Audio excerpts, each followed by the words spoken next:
Welcome everyone. Happy to see you on INIT Talks. Today we got Brenna Schubert with us. She's a racing driver for Prodigy Racing. Welcome, Brenna. Happy to have you here. Thank you so much. Yeah, I'm excited to be on. Yeah, so let's start how you get actually into racing, what bring you here, and then go on to get to know you better today. Yeah, definitely.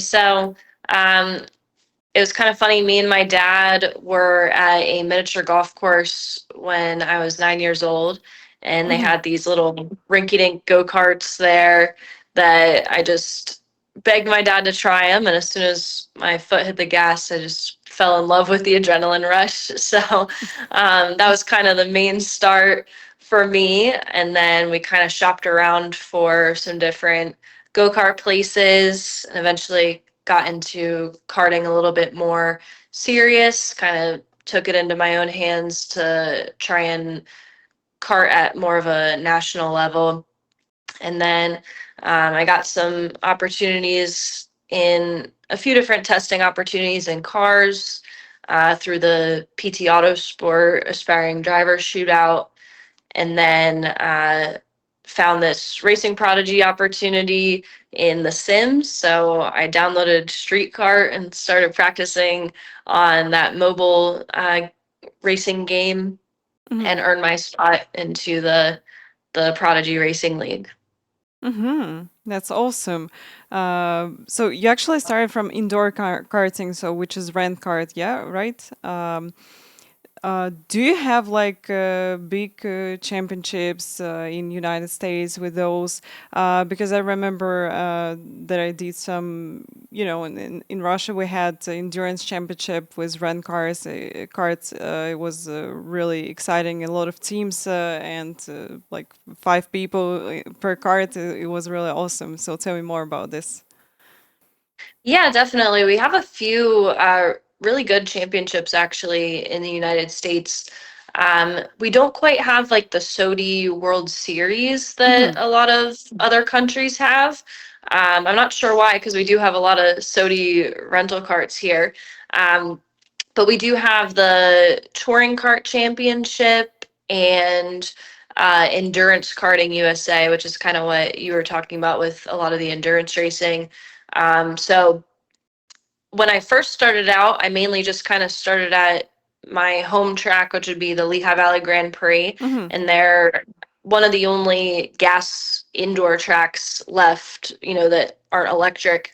Um, and then me and my dad would travel around sometimes to find some of the like Ironman races or endurance races. So we went to some tracks in Connecticut, on track karting specifically.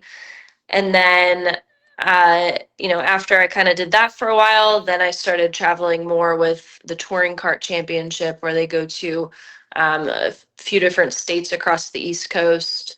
And I also did some races with Endurance Karting USA, where they go all over the country and they hold, super long, upwards of 12-hour endurance races. I also did a 24-hour endurance race with Simcraft. That Mm-hmm. was really, really fun. That was in the a Briggs LO2 206. So that's not quite a rental cart per se, but that was just an endurance race. But the rest of the endurance races that I've done have been in rental carts like that. Yeah.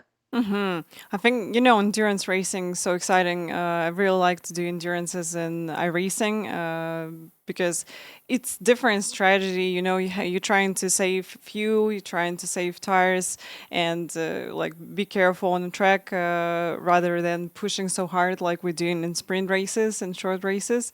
So I think you like this format as well. And okay, and how you move actually from karting to national car racing, and can you tell me about difference? So, like first time you jump into the car on the big racing track compared to what you had in the kart.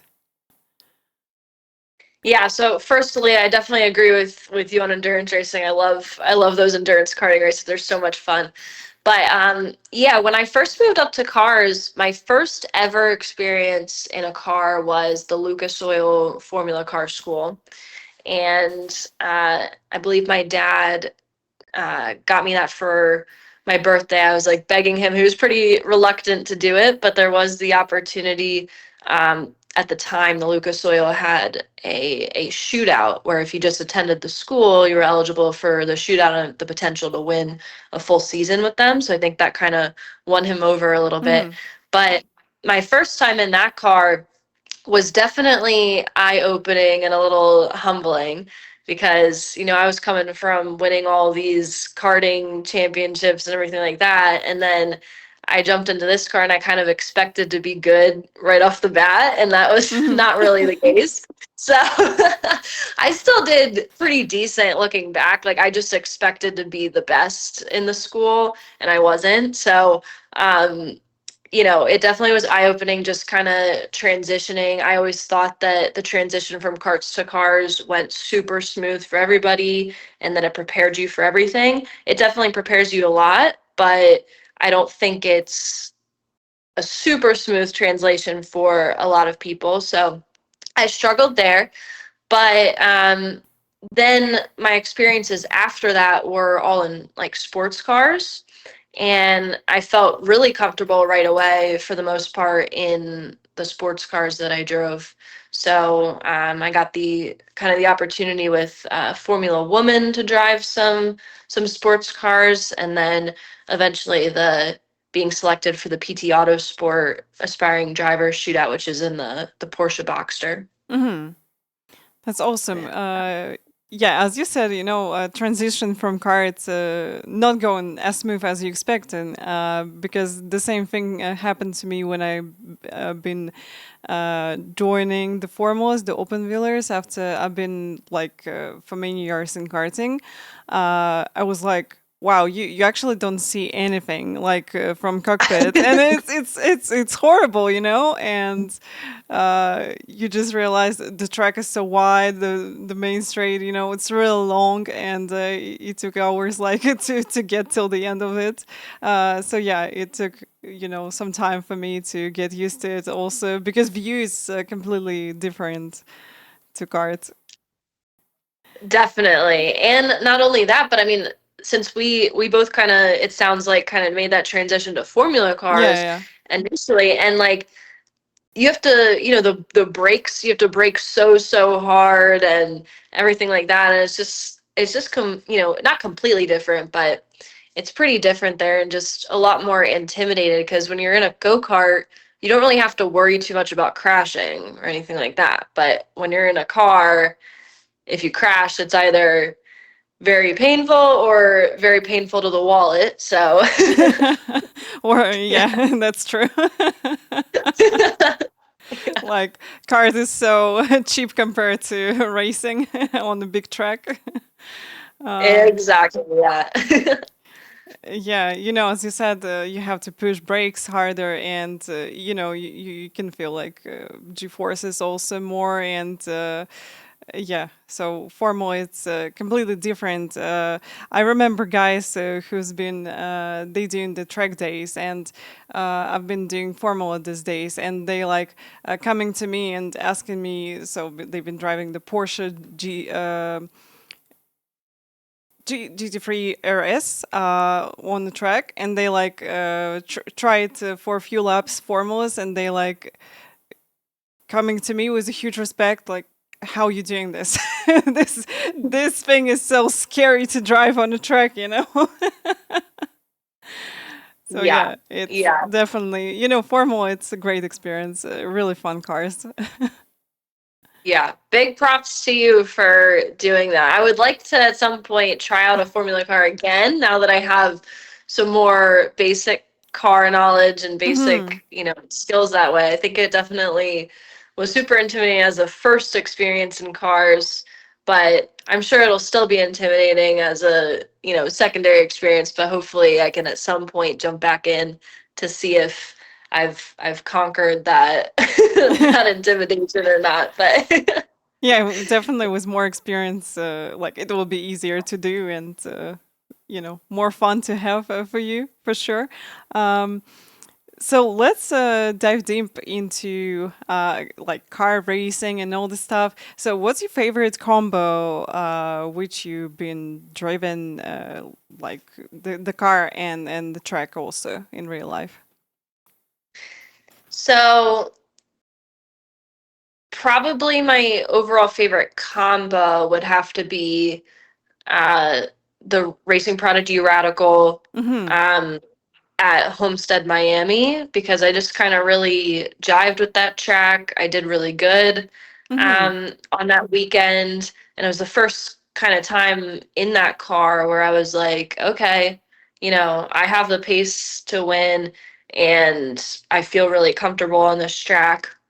However, I do have to say, my first well, actually, technically, my second experience in a car, because the first time was the Lucas Oil School. Mm-hmm. But my second time in the car was with the Formula Woman uh, finals in North America. They were held at Calabogie Motorsports Park in Canada, and it's not a super well-known track, Mm-hmm. but oh my gosh, that is the prettiest and coolest track that I've been to since. I mean, it's super long. It's over 5 kilometers, so, over 3 miles. And it's absolutely beautiful. It has the coolest turns that I've ever been on, like the coolest combinations. And I went during the fall, and it's like in the woods with all the pretty orange leaves. So it was Uh, just absolutely beautiful. But I was only driving like a Scion um, FRS there, I believe. So it wasn't a super, interesting car mm-hmm. necessarily, but the track was just amazing. Yeah. Yeah, Canada is so beautiful with the nature and everything. Definitely. Um, What do you like the most in tracks? For me, I really like up hills, down hills, some blind corners. That's really get me excited. Really like Road Atlanta. I would love to drive this track in real life if I will have opportunity. I also had some races with formulas. We had the Kazan Ring. This is the track which I drove with formula. It was with a blind corner. It was really scary, just going uphill. Then you've got a moment where you're braking. You're like braking, and you know taking the breath and then jumping into S's which going down. It was really exciting. So what about you? What's your what's favorite about the track for you? I'd say so my favorite thing is just whether I feel like it flows or not. Like Mhm. if it's a flowy track and I can just get in the groove, it's so much fun Mhm. and just feels great when you're out there. I'm sure you've kind of had similar experiences. But I'd say probably where I've found that I do like the best at is kind of high speed tracks for Mhm. some reason. Um, which is kind of weird because I feel like I'm like, I feel like I take tight corners pretty good, but for some reason, if it's more of just kind of high speed corners or anything like that, I feel like I typically do the best at those types of tracks. But Mhm. just any track that flows and has a lot of, like you said, interesting corners and elevation changes Yeah, yeah, into dips and yeah. corners. Those are so much fun and really feel really good to drive. Yeah, I absolutely agree with you. And you mentioned the Radical Championship. So, how you actually get into this? As I'm aware, there was some kind of league, so you get into it and then get opportunity to drive into the championship. So, tell us more about this. Yeah, so I didn't have my own sim at the time, and I actually technically still don't have my own sim. I'm just lucky enough to have some race car driver roommates who have sims as well. So I get to use their sim pretty much whenever I want. But uh, since I didn't have my own physical sim, I decided to try and enter the Racing Prodigy competition through Street Kart, which is a mobile game on your phone. Hmm. And that's where some of the selections were being made for the Racing Prodigy shootout, which was in the real cars. So um, I just had to post a top 50 fastest time to then be eligible to send in a video on why I should be selected for the shootout. Mm-hmm. Um, so I got in the top 50 on the game and then sent in my video, was selected for the kind of final judges pick. And then I actually wasn't selected by the judges. Mm-hmm. Um, but they ended up it was me and one other driver, Camden Hibbett, which they found that they saw a lot of potential in also. So they decided to give out two extra prodigy passes for the shootout, which were awarded to me and him. So that was really, really awesome of them and really nice of them and nice of the sponsors to allow them to do that also and give us the shot that we were looking for. Mm-hmm. It's really interesting. You got selection event with the mobile game, yeah, right?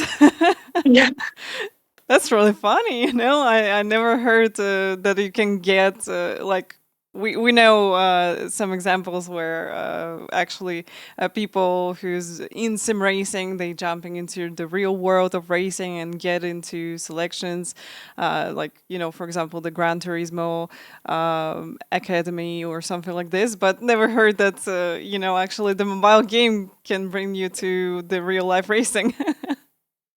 Yeah, and I think, the reason that they mainly, had streetcar as a part of this opportunity is because Racing Prodigy is trying to find the best of the best from, all around the world and just give opportunities to those who don't have them. So, um, you know, people might not be able to even afford a simulator to Mm-hmm. enter this competition through iRacing or R Factor or the other platforms that Racing Prodigy was selecting from. So I think it's really cool that they kind of included Street Kart, the mobile game, in there to give that opportunity to anyone who can just download a game on their phone.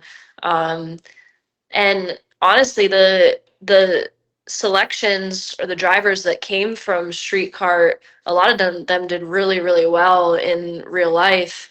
Because I think mainly, even though it's just a karting game, it still teaches you all the lines and Mm-hmm. car control and everything like that. So, yeah, it was really interesting to see how they progressed throughout, and it's really cool. Yeah, it's really nice. You also mentioned that it's more open for more people because not everybody got opportunity to got a simulator at home, the rig, or not enough room, or not enough like budget or something. So it's really nice to see that they found a way to bring more people into selection event. Really cool. Tell me more about Radico SR1, the car. This is a prototype, and it should be somewhere between the road car like GT car and Formula. So what's your feelings about this car? Do you like it? And yeah, so give me more your emotions about it. So I definitely love the car. Sometimes it doesn't love me back though, but no, but I love the car. I love driving it. It definitely feels very similar to a go-kart. Before I had an experience in this car, a lot of people say that it feels pretty much exactly like a go-kart. And they're right. But the problem is, I have been kind of out of karting for a while, so I have to kind Mhm. of retrain my brain to drive like I'm in a go kart again. So it's actually, even though I came from karting, it's like harder for me because I'm so used to now driving heavy sports cars and having to Mhm. be super smooth with my steering and easing off of the brakes for trail braking and everything Mhm. like that. In the Radical, you really don't have to trail brake that much.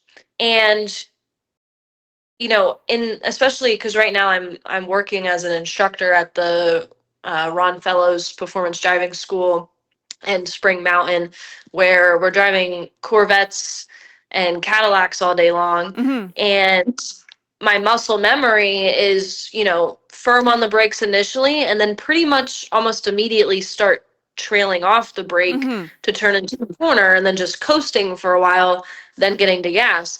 But like in the radicals, you have to hold that firm pressure for way longer Mm-hmm. and then just kind of immediately come off and immediately get to the gas. So it's kind of hard for my brain to switch off from Corvette mode Yeah. into radical mode.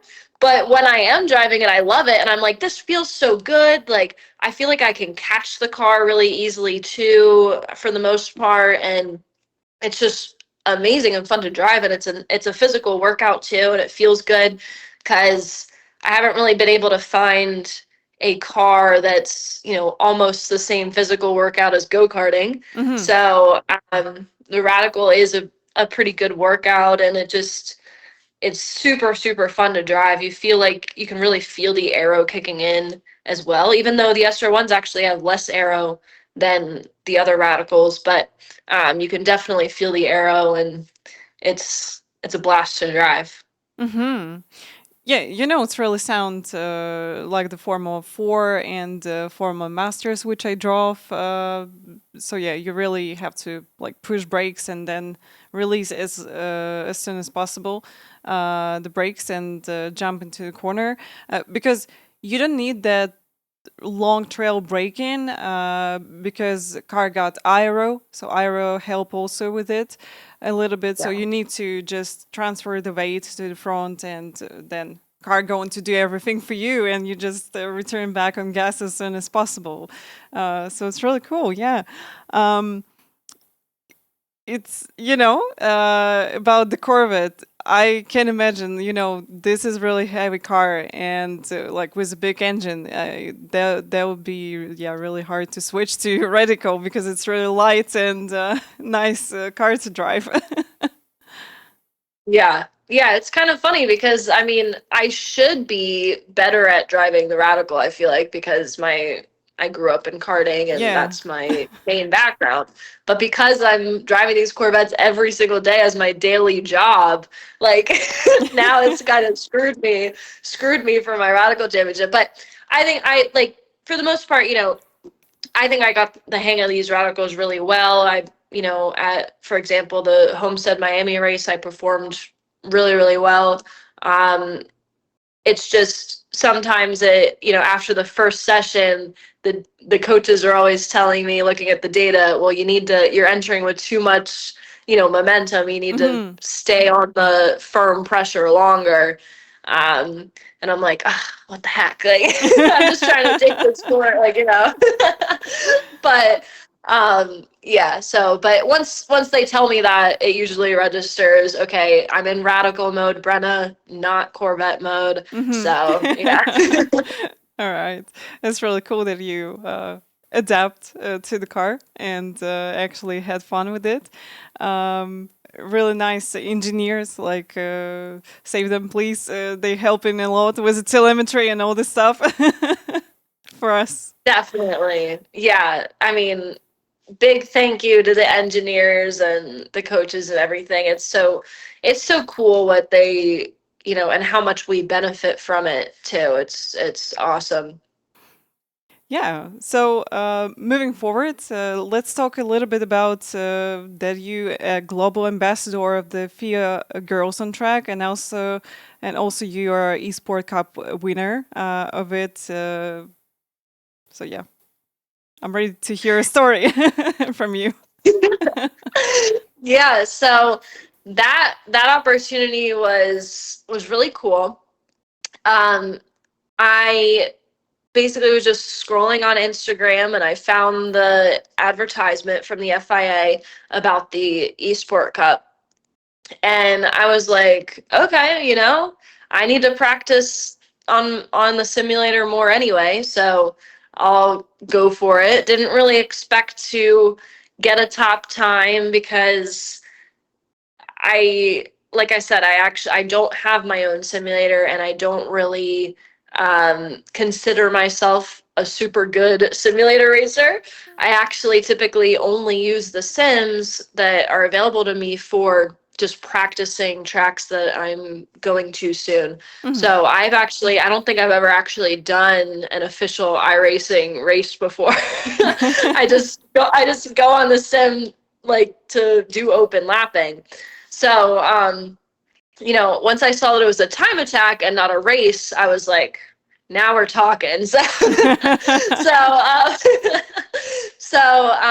basically, I just got on the sim and I did like 500 laps. The other girls that won their region only did like less than 100. I had to do like 500 to get a good time Hmm. and just was practicing. But I'm really glad that I did it because it really, I think, is going to help me in the future. I find myself already getting faster much quicker on the simulator when I'm practicing other cars ahead of my races. So I think it's really going to be beneficial, especially since with the racing prodigy stuff, I saw how good some of these sim racers were as soon as they jumped in the real life car, and they didn't even have any real life car experience and they just jumped in and were quick right away. So that's something that I'm trying to work on because I find myself getting up to speed, but not as quickly as some other people. So I'm trying Hmm. to work on that using the simulator to do so. But anyway, I ended up posting the fastest lap time after 500 laps for North America and Central America. Hmm. So, uh, yeah, they reached out to me, said that I won my region, and then we got to be esport ambassadors at the Girls on Track event at the London Formula E race. And that Hmm. was really cool. It was the first time going to the Formula E race. And we're supposed to go again to one of the upcoming F1 races as well. So I'm looking forward to it, and it was super great interacting with all of the girls on track. Hmm. Girls, they're so great, and it was really cool because one of the girls that I'm friends with on Instagram, her name's Andy, and she messaged me and was like, "Oh my gosh, I'm gonna be at the Girls on Track event.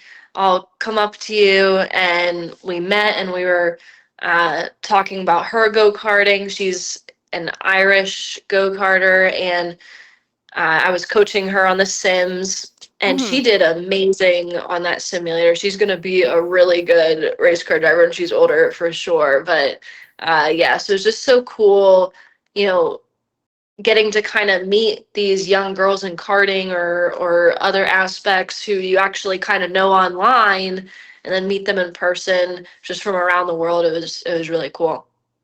Yeah, it's definitely, I think, nice experience. As we got here on the INIT Talks, also, I met a lot of girls who's like in motorsport industry. They either like designers or racing drivers or coaches. So yeah, it's really cool to meet people from your industry, share your experience with them, especially if they only on the beginning or only starting their way into the racing. It's really nice. Do you feel? Uh, did you have any like stereotype because you're a girl in racing or not? Because personally, I had some.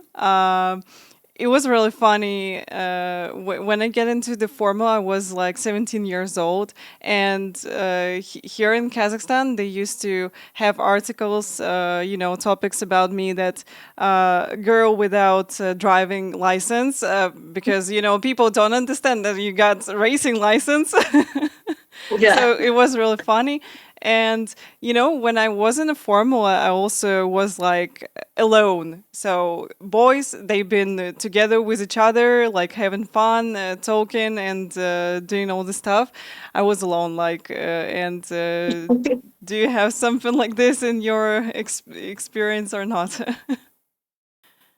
So I totally get you. I mean, when I was younger and I first started out in karting, I was like, what are these people talking about that girls are treated differently in motorsport? Because I didn't get that at all when I was first growing up.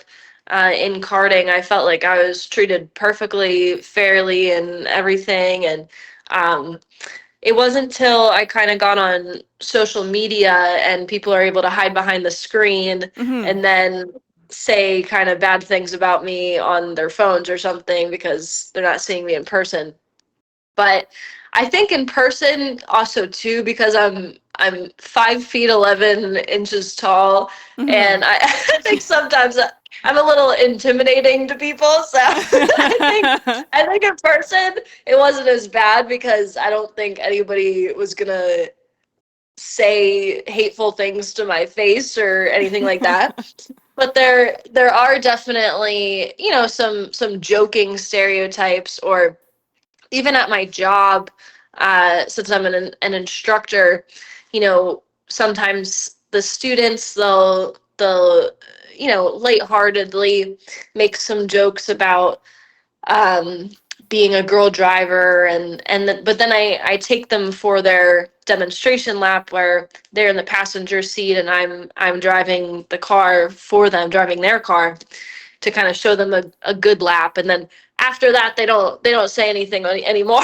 So yeah, but I mean, for the most part, I don't think anything has been super, super bad. For a while, some of my karting competitors, when I first got started in the national series, they were giving me a lot of hate online because, Hmm. like I said, I was making a lot of TikTok videos at the time. So I guess maybe they thought that I was making like racing related TikToks, and I think they maybe thought that they were a little cringy or something like that, and started making fun of me a lot there. And sometimes it would translate on track. They would try and put me off the track and stuff like that. But other than that, everybody for the most part has been pretty great. But I do see for sure stereotypes coming into play at times throughout my life. Yeah, definitely. We've been talking about like different communities, different countries, and how girls got experience there. And the only thing which I noticed that formula can be a little bit more competitive, so people like more aggressive, and overall, racing community is really friendly for everybody. For example, that racing is really cool, and met some people with this comments I really like women and a cup of coffee. Yeah. Oh It's so yeah. funny, yeah. Yeah. Yeah. And a couple of times, really, and most of the time, community really friendly. They super supportive and so nice, and it's cool to see that more girls into like jumping into the sim racing and racing as well. It's nice to see. Yeah, definitely. I mean, there's so many more girls involved just over the past few years. I mean, when I Yeah. was growing up, there was nobody. Like, I was always the only girl in my events. Um, in the US, I think there's still not many girls in karting because a lot of times when I do a karting event, I'm still usually the only girl in my class, but Hmm. sometimes there are a few others. But I think in other aspects like of car racing in general, I think there's a bigger population of girls now, and on sim racing as well. It's definitely growing in all areas, but I think especially in those for sure. Yeah, I think the reason of it, just because karting. This is a place where people jumping when they young, when they like 9 years old, 6 years old, or something like this. Like maybe that a little bit harder to do for some people because their family not aware of racing at all, and then they like. Jumping into their 20s, 25, and they're like, oh, I can race the car on track. So, yeah, I think that's why we can see a lot of girls like I think in the United States also we've been talking about that in drag racing, a lot of girls, and in car racing and like everywhere. But karting, I think it's a little bit niche of racing, where you're getting because of your family first of all. Yeah, definitely. All I would right. have to agree. Yeah, and moving forward, what's your plans for this year and upcoming years? What do you plan to do, and what's your dream? Yeah. So, first and foremost, fingers crossed that I'll get redrafted for the Racing Prodigy series next year because I definitely want to continue racing radicals, and just being a part of that program is and their mission is absolutely amazing. Um, but then I'm also at the end of this month gonna make my NASCAR Euro Series debut in the Rookie Challenge. So I'm super excited about that. One of my roommates made their NASCAR Euro Open Series debut a few months ago at Brands Hatch, and I was just kind of talking to them about it, and I was like, you know what? I want to try one of these cars. So um, I'm just starting out in the rookie challenge though, because I've never been in any type of stock car before. So the rookie challenge is pretty much just almost like a time attack, Hmm. but there is a competition to it. So I'm just starting out in that for now, getting my bearings in the car, and then hopefully I can go for a full season in NASCAR Euro next year. Maybe try and do an actual race before the end of this season. We'll see. Um, but yeah, I'm super excited about that. It's going to be in Czechia at Autodrome Most or Most. I am not Hmm. sure. I'm not sure on the Hmm. pronunciation. Do you know the pronunciation by any chance? I don't I know. think you're right with pronunciation. Yeah, I don't know. Yeah, But it's yeah. I'm aware of this track. It's in a race room simulator, Okay. so you can find it here. Yeah, it's a super fun track, and it's definitely flowy. It seems like Hmm. I think it's gonna be my type of track, but we'll see. I'm kind of hoping that like if I end up doing good and I feel really good in the car after like the rookie challenge, maybe I can just like jump in a car for the race. But but probably probably not. But I've been driving it on one of my roommate's simulators, and the track just feels amazing. I'm so excited for it. So I'm hoping that that kind of all works out, and then for next season in NASCAR Euro, and then hopefully at some point I can transition over to American NASCAR. It's Hmm. just a lot more of this than over in Europe at the moment. So, um, but I'll be looking for some sponsors for NASCAR Euro Series, and hopefully I can transition back to my home country here for Hmm. NASCAR at some point later on in the journey. Yeah, I'm actually, really jealous and so happy for you because I jump into racing and I've been like racing in formulas and I discover ovals and I'm like, oh my God, I would like to try the car at least for once on track. So yeah, it's going to be great for you. So wish you good luck in NASCAR and hopefully we're going to see you in like Xfinity and Cup Series in the future.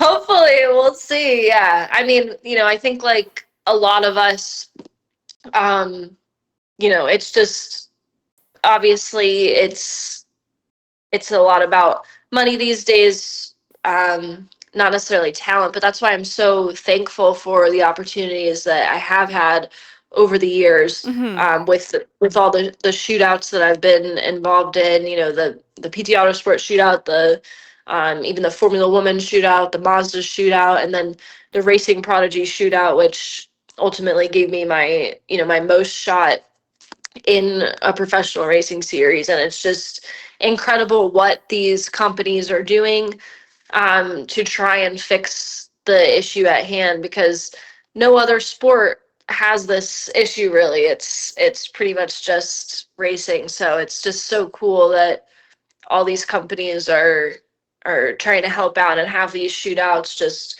honestly from the kindness of their heart, but for their passion for the sport and passion for helping us out. So yeah. Yeah, it's nice to see. I notice in sim racing the same stuff, like companies get involved into it and like bring in more money, bring in more prize money for people, also to give them opportunities in their life. And definitely, it's cool to see that in racing we got the same stuff. I also so happy about my experience which I had, because I'm not from rich family. Like, we started karting and then we get sponsors here in Kazakhstan, and then I get into the team, and actually so grateful for this experience. And yeah, it's really cool that companies jumping in and realize that racing also can be fun, and they can support drivers, and they can be their ambassadors. And I think it's really important. And what you did for your career already, you did cool networking, yeah, and I think it's going to help you in the future anyway. Well, thank you. Yeah, that means a lot. And I mean, yeah, props to you as well for, I mean, I would absolutely love to drive a Formula car too. So I'm jealous of you. You're jealous of me. Maybe one of these days we can trade places Yeah. or something. Yeah. Like, All right. yeah. And the last one will be what advice can you give to girls and boys who want to jump into the racing? Doesn't matter if they like 6 years old or 20, 25, or maybe 45. So, what your advice will be for them?